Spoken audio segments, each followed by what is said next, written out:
So we're living in a world where it is really actually quite difficult to find a bad 3D printer. It doesn't really matter what brand you choose. You're probably gonna get a clipper-based product with multi-point bed leveling. With the nozzle, you're probably gonna get vibration compensation in both X and Y, fast print speeds, high quality, yada yada yada. They're all, for all intents and purposes, the same. Obviously, from one brand to the next, you might have a slightly different form factor, a little bit of a different size, a different screen to interface with the machine, but you're gonna get a good machine, most likely. Also, don't forget, now living in 2025, we're also probably gonna have a multi-material system with every different brand. All right, so honestly, where does that leave us when talking about the Creality Hi? Do you have to purchase the Hi? Can you purchase a machine from a different manufacturer?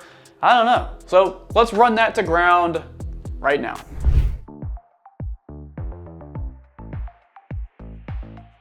So while I haven't actually tested every single brand and every single model printer on the market, I know, shocker, what I can say is that I have tested the Creality Hi for between 1.5 and 2.5 months. Honestly, don't really know. And within my testing, I honest to goodness haven't found a single issue with the machine. Well, let me clarify that and say I haven't found a single issue with the machine in terms of printability, functionality, or anything like that. I keep testing the Hi over and over again, trying to find a problem, but it just succeeds in every single way possible. I've even had a breaker trip multiple times while printing on the Hi, and well, the power loss recovery works just well, which I can't say for sure works well on every other machine. So yeah, I've tested this machine through and through, and I haven't found any significant problems, so it kind of puts me in a really weird place. Because I have to make a video showcasing this product to you guys, and I don't know what to say. My experience has been seamless, it's been wonderful, and I don't want to sound like a Creality shill when I'm standing in front of a K2 Plus, a K1 Max, and 2 K1Cs off to the side that you guys can't see. I guess what I can say is that the Hi shines when doing multi-material prints, because I have been using the CFS now for about 8 months. I got the K2 Plus 2 months early, so I've been using it a little bit longer than most people. I feel like I have a fairly well-developed opinion about the CFS. And of course, if you want to get a CFS on the K2 Plus, it's going to cost you between $1,500 and $2,000, whereas the Hi is gonna be less than $500, give or take some tariff situations. So as it turns out, the sponsor of today's video, PCBWay, doesn't use the Creality Hi for high volume manufacturing. I wonder why. But what I can say is they specialize in high quality multi-layer PCB fabrication, all the way from 2 layers up to many layer designs. But you are asking, what about custom parts? Obviously, PCBWay specializes in CNC manufacturing and custom sheet metal fabrication. Although, to be honest with you, I don't even know why you asked, because they're the best in the business. So I guess what I'm hearing is that PCBWay no longer offers. Hold up, wait a minute. They do? Okay, yeah. So PCBWay does offer 3D printing services as well, and they are the best professional manufacturer for your 3D printing needs. From ultra silky, smooth SLA resin parts to industrial SLS nylon and tool steel, PCBWay has you covered. Guys, don't forget to check them out at the link in the description. They are the best. You're not... What are you doing? Okay, yeah, well, check them out at the link in the description. So yeah, let's talk about the CFS in conjunction with the Hi in terms of my printing. So why is printing with multiple CFSs, in my opinion, better than printing with multiple AMSs from Bambu or whatever other machine? And one of the biggest features about it is it has that tiny little screen, and it actually notates which unique serial number you're looking at. So if you have 4 CFSs plumbed into each other, you've got 4 CFSs, one that shows 1, one that shows 2, one that shows 3, and one that shows 4. So when you go into Creality Print software, you know exactly which CFS you're looking at. To be honest with you, that's a tiny feature that not a lot of people are going to be able to take advantage of because most people only have one CFS. However, when paired with Creality Print, it is a seriously wonderful piece of software. The reason that's so powerful is because when you go to do filament management, you know which CFS you're working with, whether you're changing the color within the software or trying to clear a jam. The error messages, they all tell you which CFS to look at. And for me personally, the reason why the CFS is where the Hi shines is because the Hi is Creality's cheapest entry-level printer that is natively compatible with the CFSs.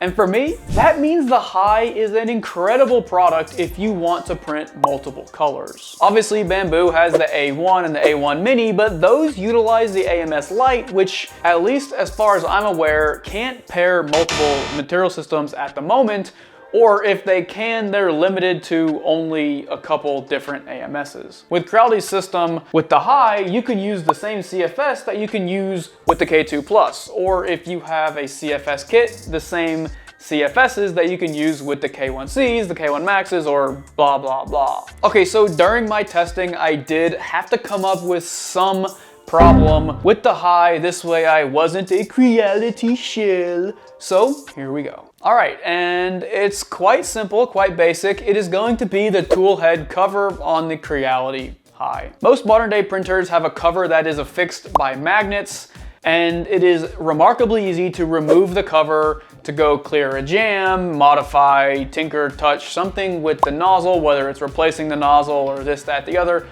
Point is, most of these fan shrouds are affixed with magnets. On the Creality Hi, that is not the case. It is affixed with 2 screws. This kind of dates back to 2 or 3 years ago, and 2 screws, oh wow, big whoop, but it is a little bit annoying. Though that is actually not the problem. The problem is when you actually remove the cover and get it off, you are left with a total mess of wires. Repairability looks like a total nightmare, and honestly, it's nothing like the tool head on the K2 Plus, which is absolutely gorgeous. Repairability is super easy. It kind of threw me for a loop for a minute. And yeah, if I needed to repair or tinker with the extruder on the Creality Hi, it would require an extreme amount of disassembly, at least from the looking that I've done. I did not want to go any deeper after I removed the tool head because I just wanted the machine to be functional. And here's the good news. I didn't actually have a single issue with the tool head on the Hi. So happily, that means I didn't have to dig deeper and do any repairs, which I cannot say for a printer like the K2 Plus, which during my initial testing, I had to clear extruder jams probably 15 or 20 times. With the Hi, it just worked, and I didn't need to tinker touch anything. And guys, this is a basic modern day XY Cartesian 3D printer with every single modern day feature available. Nothing is missing. If you guys head over to Creality's marketing page, you'll see all of the modern day features.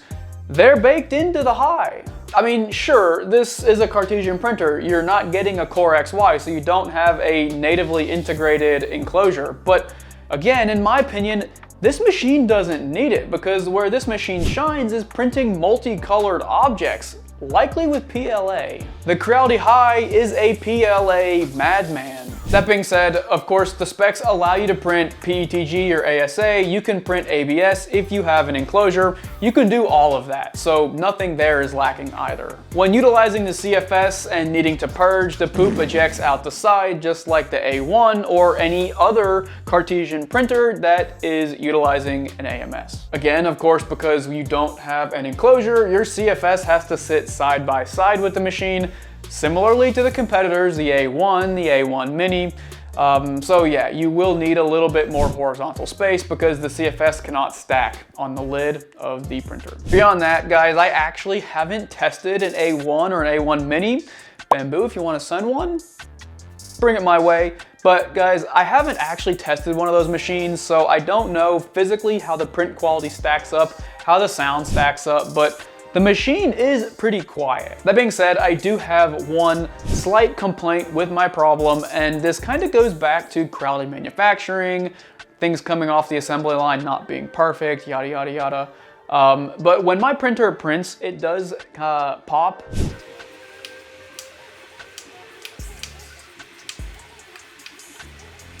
It kind of sounds like popcorn as the print head moves along the X and Y axis.